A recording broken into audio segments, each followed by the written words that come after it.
Yan guys, for today's video, tutorial tayo kung paano magtanim ng talong guys. Ganito pala yun. Turuan ako ni Idol Gary pag paano magtanim ng talong. Ganito daw. Sinubukan ko kung ano bang aking matutulong sa kanya.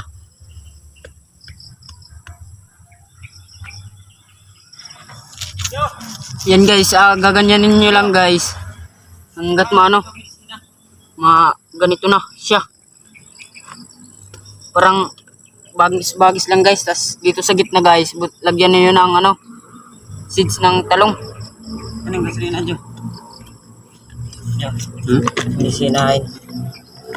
Kamali? Aba.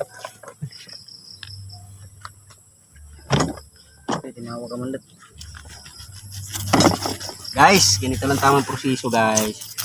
Sa pagpunla dapat guys, sa pagpunla guys dapat iba-iba kasi yung diskarte guys bawat farmer, iba-iba kasi yung diskarte sa buhay. Pero ako pag nagpunla guys, alam ko marami pa kayong mga ibang diskarting sa inyong mga pagtatanim, pero ako iba.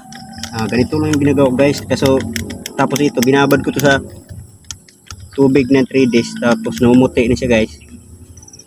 Kaya ito makita nyo guys, so namumuti na siya. Ito guys, namumuti na siya guys. Ito yung lumalabas na yung mga niya. Yan yung kulay puti na yan. Yan yung partutubo na siya. Kaya transplant na natin pakunti-kunti. Hindi ko ayun po. Lalo ba kayo? Hindi mo.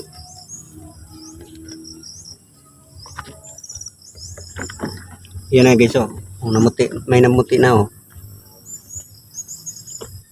ito, namuti na.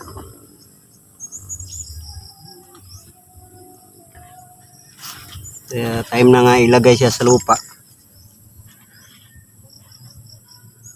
Tapos dapat hindi siya nagkadikit pagka nasa lupa na, para maganda yung pagtubo.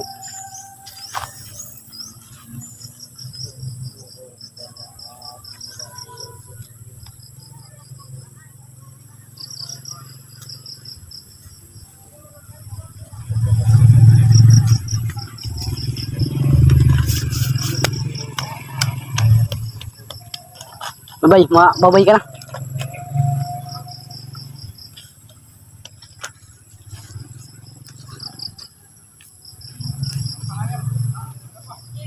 I-update ko lang kayo guys after mga 5 days kung anong resulta ng ating ginawang pagpunla ng seeds ng talong kasi ito guys. Kaya update ko lang kayo kung anong result nito.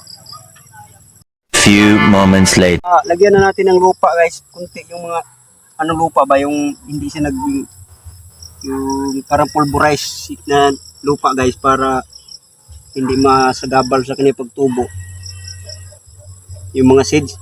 Kaya yung ginagawa namin, lagyan natin ng lupang kunti, hindi lang masyadong malalim natin yung pagkalagay guys. Kaya yung iba hindi tumubo, yung iba tumubo pero tumahaba yung paa guys.